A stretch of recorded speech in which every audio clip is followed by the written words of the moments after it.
6 دسمبر 1992 آزاد ہندوستان کی تاریخ کا ایک ایسا بدنصیب دن ہے جو کبھی نہیں بھلایا جا سکتا۔ فسطائی طاقتوں نے براہ راست ہمارے دستور کی بنیادوں پر حملہ کر دیا۔ یہ وہی دن ہے جب ہمارے ملک کے سیکولر اقتدار کی نشانی بابری مسجد زمین بوس کر دی گئی۔ تاریخی مسجد کو تحفظ فراہم کرنے میں حکومت کی ناقابلیت یقیناً ایک دھوکہ ہے۔ 20ویں صدی کی شروعات ہی سے بابری مسجد نے اس طرح کے بے شمار دھوکے اور حملوں کو دیکھا ہے۔ بابری مسجد کی تعمیر 1528 میں بابر کی فوج کے ایک جنرل میر بخی نے کی تھی۔ اسی جگہ پر مندر ہونے کے کوئی تاریخی شہادت موجود نہیں ہے۔ 22 دسمبر 1949 کو شرپسند فرقہ پرستوں کے ایک گروہ نے گورکھ ناتھ مٹھ کے سنت دگ وجے ناتھ کی سرپرستی میں مسجد میں داخل ہو گئے اور رام کی مورتی اندر رکھ دی گئی۔ لوگوں کو یقین دلایا گیا کہ رام کی مورتی مسجد میں معجزانہ طور پر ظاہر ہو گئی۔ ایک مقامی افسر کے نائر جو فرقہ وارانہ فسطائی گروہوں سے تعلق کی بنا پر جانا جاتا تھا، مندر سے مورتیوں کو نکالنے سے انکار کرتا تھا۔ اسی وجہ سے سارے فساد شروع ہوئے۔ حکومت نے حکم نامہ جاری کیا کہ مسجد کے دروازوں پر تالا ڈال دیا جائے اور مسجد میں روزانہ 5 وقت کی نمازیں ادا نہ کی جائیں۔ یہ خوبصورت سفید رنگ کی مسجد بے یار و مددگار ایک کھنڈیر میں بدل گئی۔ 1986 بابری مسجد نے ایک اور دھوکے کا نظارہ کیا جب ضلع جج نے حکم صادر کر دیا کہ مسجد کے دروازے کو پوجا کرنے کے لیے کھول دیے جائیں۔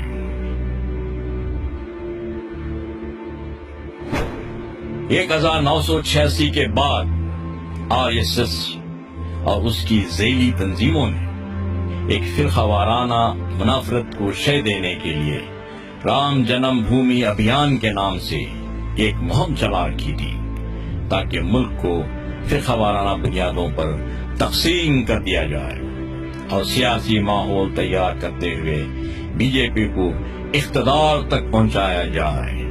ستمبر 1990 میں B J P leader LK Advani نے ایودھیا تک ایک رتھ یاترا شروع کی، جس کے نتیجے میں ملک کے مختلف مقامات پر سینکڑوں مسلم مخالف فسادات ہوئے۔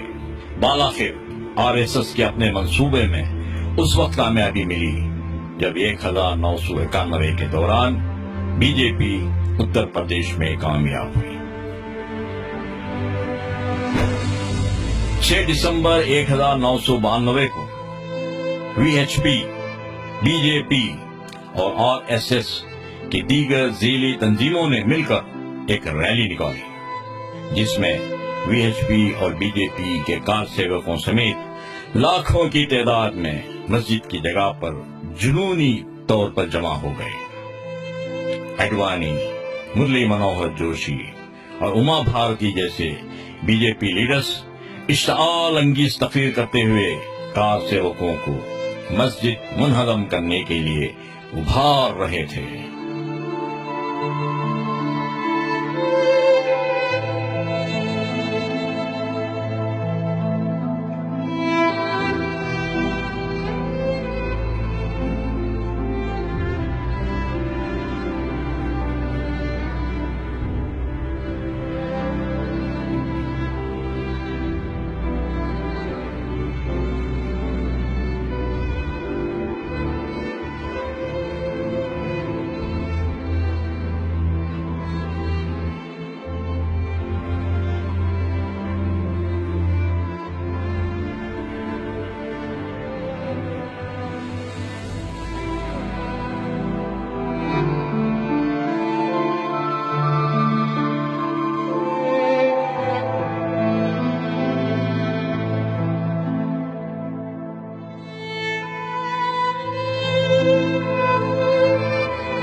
مرکزی حکومت اور پولیس خاموش تماشائی بن کر سارے حالات کا نظارہ کر رہی تھی۔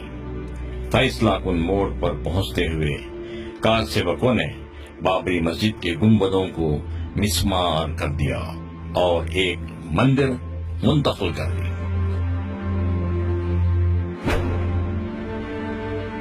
بابری مسجد انہدامی معاملے سے جڑی سازش کی مکمل تحقیق کے لیے مقرر کردہ کمیشن نے اپنی رپورٹ کو 17 سال کے طویل عرصے بعد دیا، مگر کانگریس کی قیادت والی یو پی اے حکومت نے مسجد انہدامی کے مجرموں اور قصورواروں کو سزا دینے میں ٹھیک اسی پس ہمتی اور بزدلی کا مظاہرہ کیا جو 1992 میں کیا تھا۔ ستمبر 2010 کے دوران ایک اور دھوکہ دیا گیا اور اس وقت معاملہ عدلیہ کی طرف سے تھا۔ الہ آباد ہائی کورٹ نے حکم جاری کرتے ہوئے کہا کہ زمین کے 1/3 حصے پر مسلمانوں کا، دیگر 1/3 حصے پر ہندوؤں کا قبضہ رہے گا اور بقیہ زمین نموہی اکھاڑے کی ملکیت میں رہے گی۔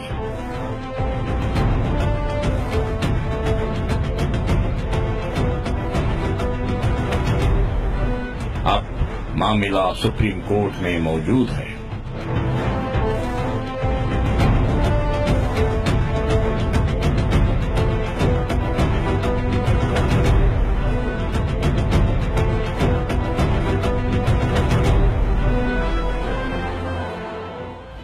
بابری مسجد صرف مسلمانوں کا معاملہ نہیں ہے، بلکہ یہ اس کا تعلق براہ راست ملک سے ہے۔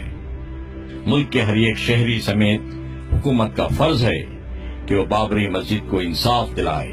فسطائی طاقتوں کی طرف سے یہ کوشش کی جا رہی ہے کہ ہمارے ذہنوں سے بابری مسجد کا تصور ہی نکال دیا جائے۔